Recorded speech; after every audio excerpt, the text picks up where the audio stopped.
Auzubillahiminash-shaytanir-rajim. Bismillahir-Rahmanir-Rahim. CME update by Mother and Child Survival Group of Pakistan. The CME topic is a very interesting one, and that is menopause.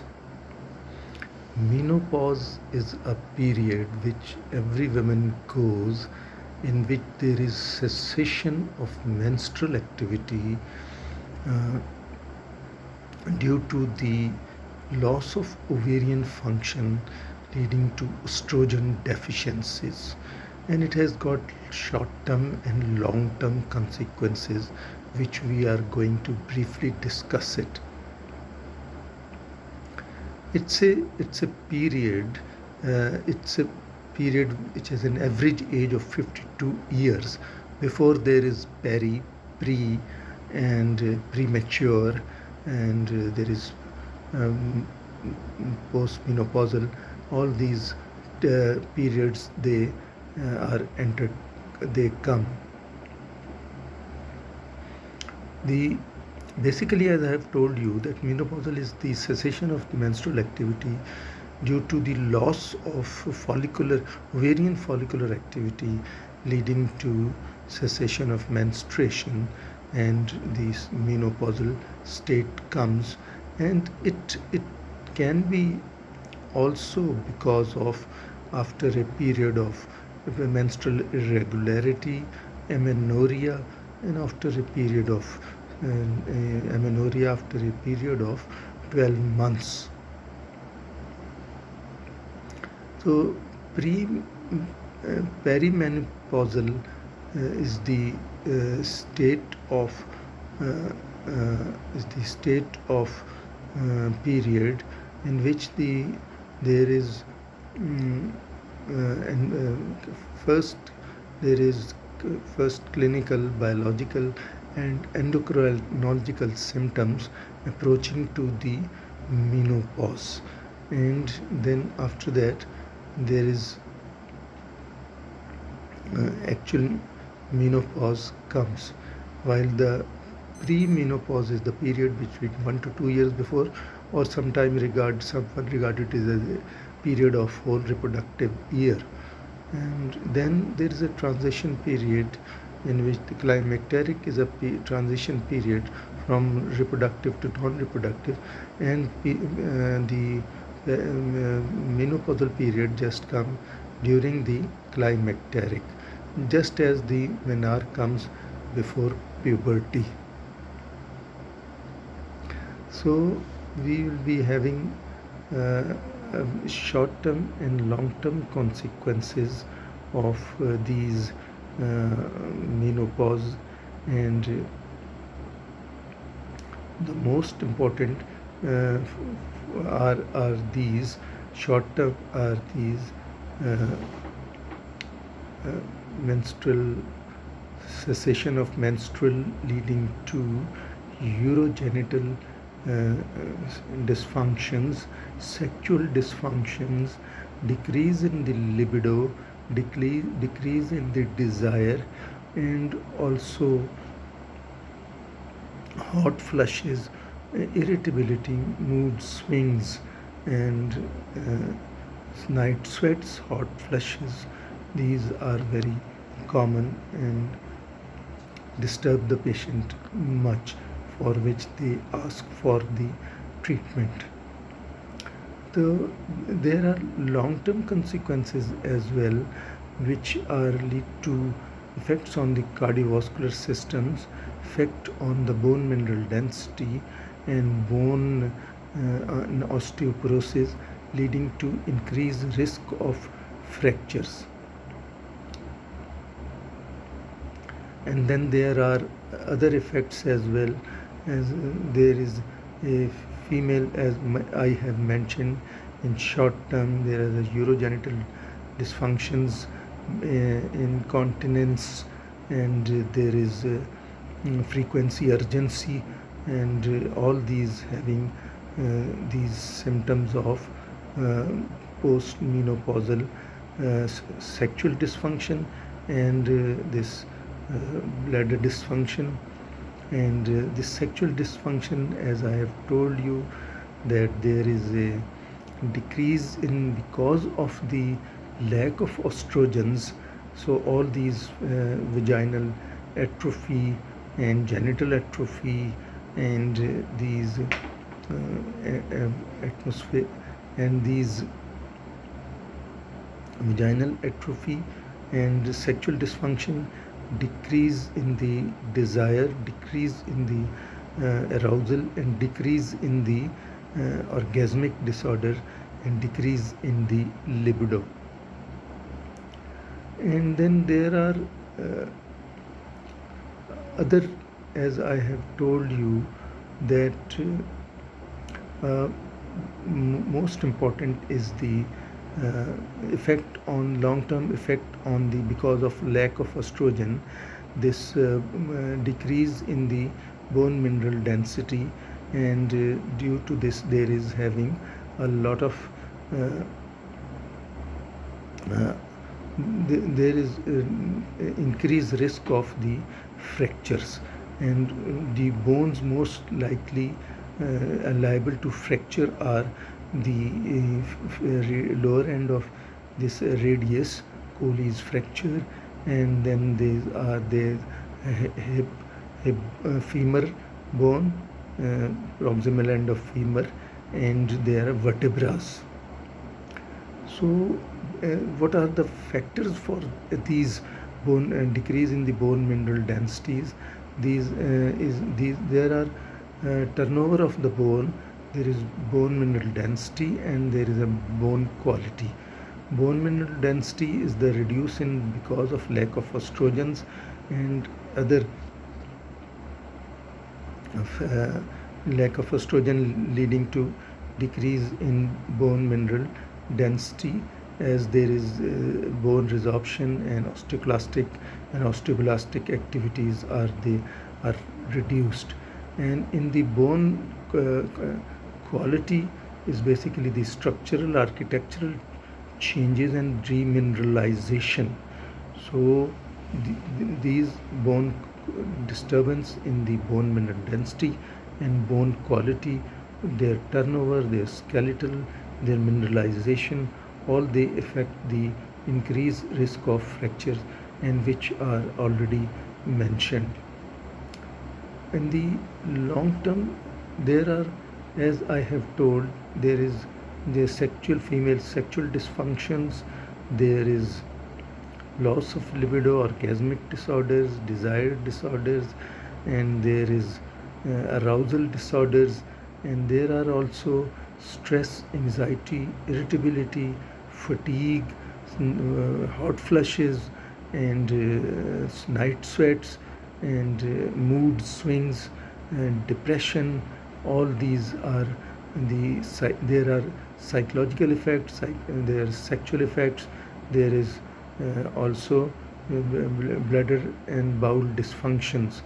These are all are affected, as you know that these estrogen, progesterone, especially the estrogens, they are present in bladder, in musculature, pelvic floor, in the uterus, and in the genital areas, and in the bowel areas. So these lack of this causes all these disturbances, urogenital, sexual, and bone mineral density turnover. So there is, as I have mentioned, there is a premature menopause as well, and which is basically it comes more than 2 SDs from below the mean reference population point, and it can be at the age of 40, and it can be at age of 30 years, but mostly it is 1% it is for 40 years, and then 0.3% it is in the 30 years. And there are factors associated with this premature menopause, and this includes the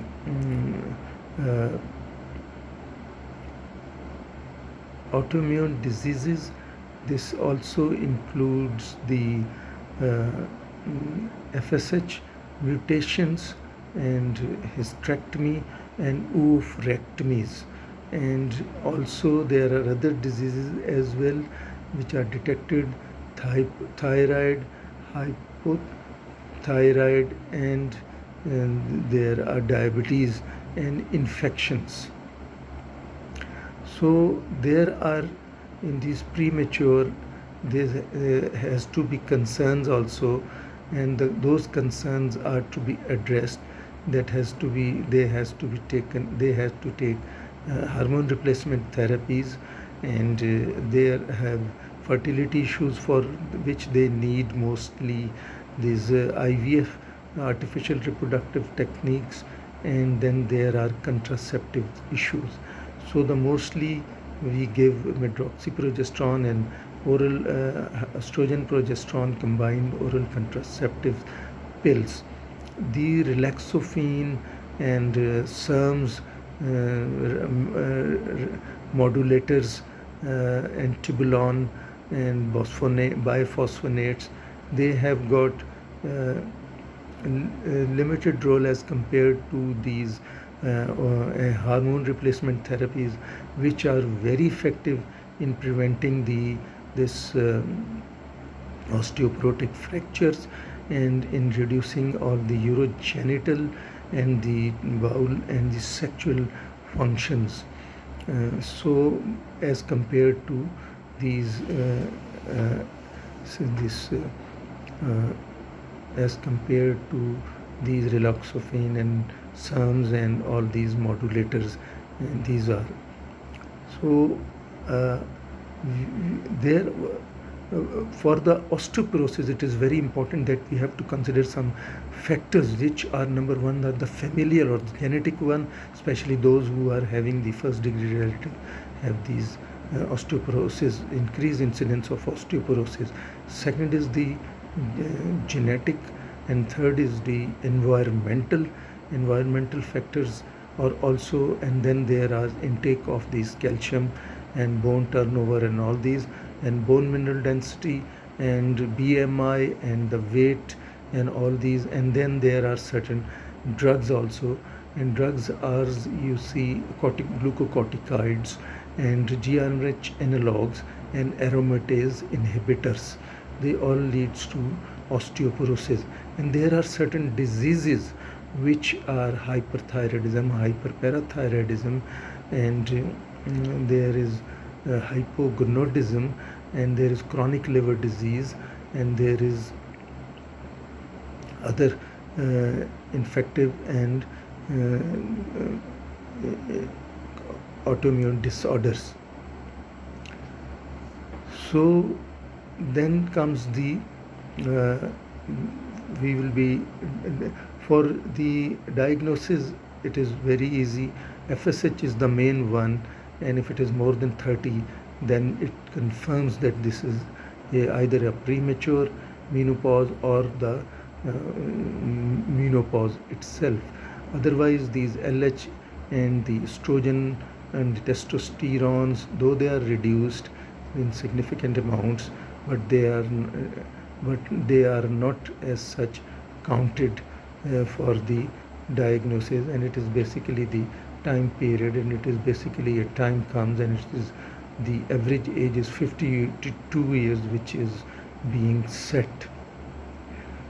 So we have discussed the short-term issues like anxiety issues, depression issues, hot flushes and night sweats, irritability, depression, anxieties and fatigue, lack of energy, and sleep disorders, genital disorders, urogenital dysfunctions, and these incontinence and increased frequencies, dyspareurias, and the pain and difficulty, decreased libidos.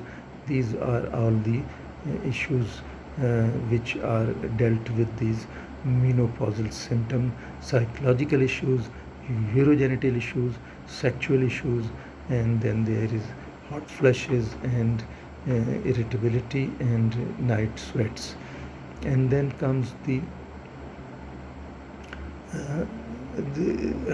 treatment is, we have to give them the hormone replacement therapies, which are basically we have to give estrogen or progesterone in combined form, in progestogens.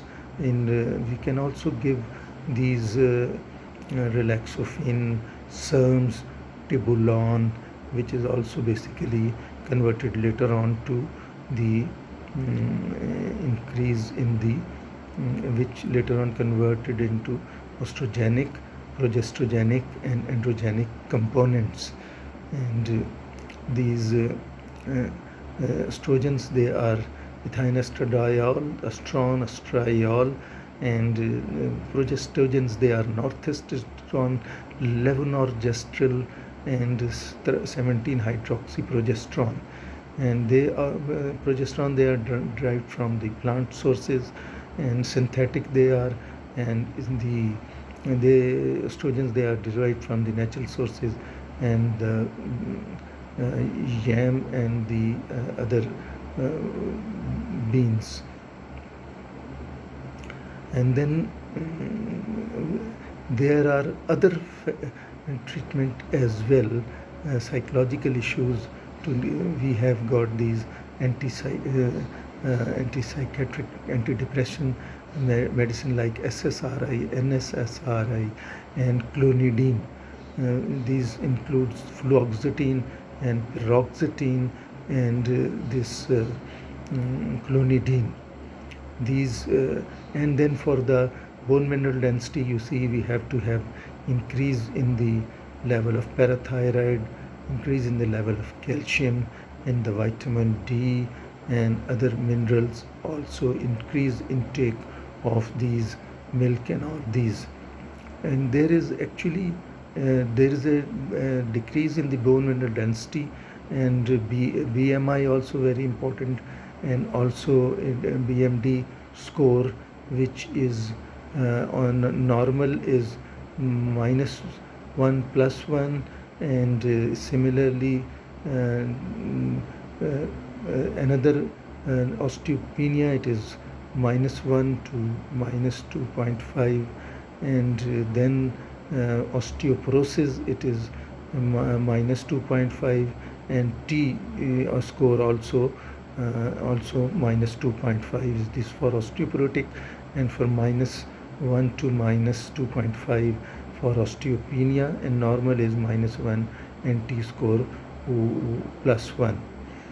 So we have discussed these factors and the treatment issues. And then for the HRT, estrogen and progesterone, these are very helpful in increasing the sexual function, in increasing the urogenital function, in decreasing the bone mineral density, and also decreasing the cardiovascular disorders. There is increased risk. There are certain uncertainties caused by the Well Women study and Million Women studies, and that we will be discussing. This risk of breast cancer is increases, and risk of endometrial cancer is increasing. The long-term increase with estrogen with the ovarian cancer, and there is decrease in the colorectal cancer, and there is also these issues, but there is definitely increase in the venous thromboembolism, and as also in the pregnant state, and also the much more increase in this venous thromboembolism and the ischemic heart disease and the stroke issues. So those are the controversies we'll be dealing with, and just we have mentioned about a brief review of the menopause and its treatment and its healthy lifestyle walk and exercise, healthy life, increase water intake. And for these, as I have told you, that for the hot flushes and for the night sweats, the systemic estrogen they are given, estrogens and progesterones they are given. But for the local urogenital symptoms and for the sexual genital atrophies, these gel creams, ointments, and estradiol tablets and ring and patches, they are available. Otherwise, for the estrogen and progesterone, both oral, in subcutaneous, and implant and patches, the subcutaneous, these routes for them both are available for HRTs, both estrogen and progesterone. And psychological drugs have the role, they have also the role, but not as compared to the HRTs, which are the most effective one, even as compared to the other raloxifene biphosphonates and SERMs, the receptor modulators. So we will be discussing more the uncertainties, and also there is increased incidence in the gallbladder disease with the HRTs, with the breast cancer, and with the cardiovascular and stroke and the venous thromboembolism. And we'll be reviewing the uncertainties, issues in Alzheimer's disease, in cardiovascular disease, in gallbladder disease. So we finish this. Thank you very much for the patient listening. And then our takeaway is pray, praise, trust, love Allah, follow Asua Hasna sallallahu alayhi wa sallam, our health and survival. Allahumma ajirna minan nar, save us from the fire of Jahannam. And also Allah wa zikrik, shukrik wa husne ibadatak. And also subhanallahi wa bihamdihi subhanallahi nazim wa kufa billahi nasira wa kufa billahi wakila. And hasbunallah wa ni'mal wakil wa ni'mal mawla wa ni'mal nasir. And we must not forget our glorious past. दी अज़ानें कभी Europe के कलीसाओं में और कभी Africa के तपते हुए सहराओं में, दहर में इसमें मोहम्मद से उजाला कर दे. Thank you for the patience listening. Goodbye, खुदा हाफिज़, सलाम अलैकुम, वमा अलैना इल्लल बलाग. Me, Dr. Tariq of Gynae Family Emergency Specialist, presently a district gynecologist, will come with another review.